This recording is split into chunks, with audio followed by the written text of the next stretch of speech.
Jusqu'aujourd'hui, je recherche un doctorant qui voudra faire une thèse sur les Sénoufos Nafana. Les Nafana sont un sous-groupe Sénoufo. Leur histoire est intéressante parce que ils sont dispersés dans l'espace et le temps. Vous voyez. Les Sénoufos Nafana, l'une des zones très anciennes où ils se sont installés, c'est la zone de Sinématiali. C'est la zone de Sinématiali. Mais ils sont aussi les premiers habitants de la zone d'Odiéné. Les Sénoufos Nafana sont les premiers habitants de la zone d'Odiéné. Ils étaient surtout regroupés dans la zone actuelle de la sous-préfecture de Séguelon, dans le département d'Odiéné. Mais ceux qui sont restés dans le département d'Odiéné ont subi une mutation ethnique. C'est-à-dire, ils sont devenus comme des Malinké. Ils ont adopté la langue Malinké, qui est ici l'Odiéné Kaka. L'Odiéné Kaka. Et ils ont adopté des noms Malinké. Mais ils savent que leurs ancêtres sont des Sénoufos Nafana. Et puis, nous trouvons aussi dans la région de Ferké où sont implantés les Sénoufos Nyarafolo, quelques communautés Nafana.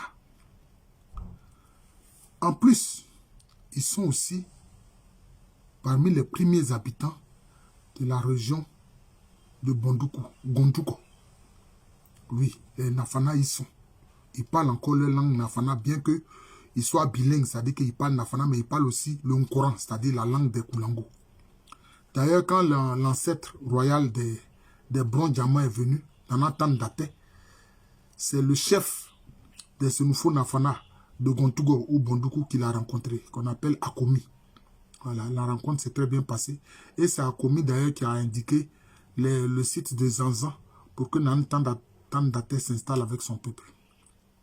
Mais ces mêmes Sénoufos, on les trouve aujourd'hui dans une zone qui est du côté du Ghana actuel, notamment dans la zone de Sampa.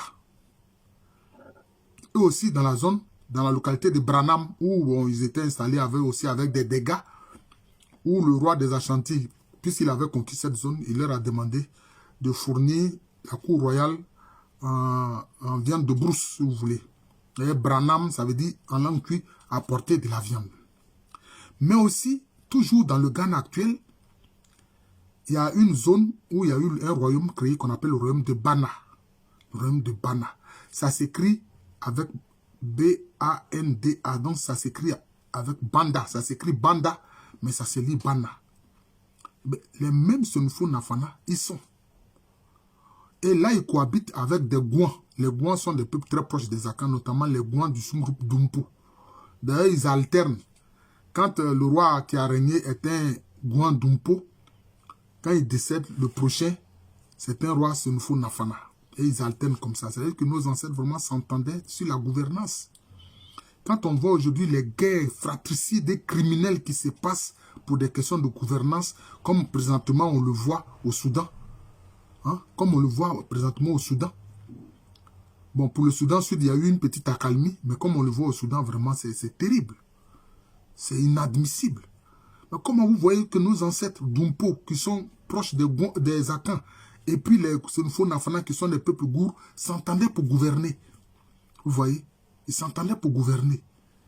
Hein, ce même royaume Bana, là. D'ailleurs, qui va tomber sous la domination des mêmes Ashanti.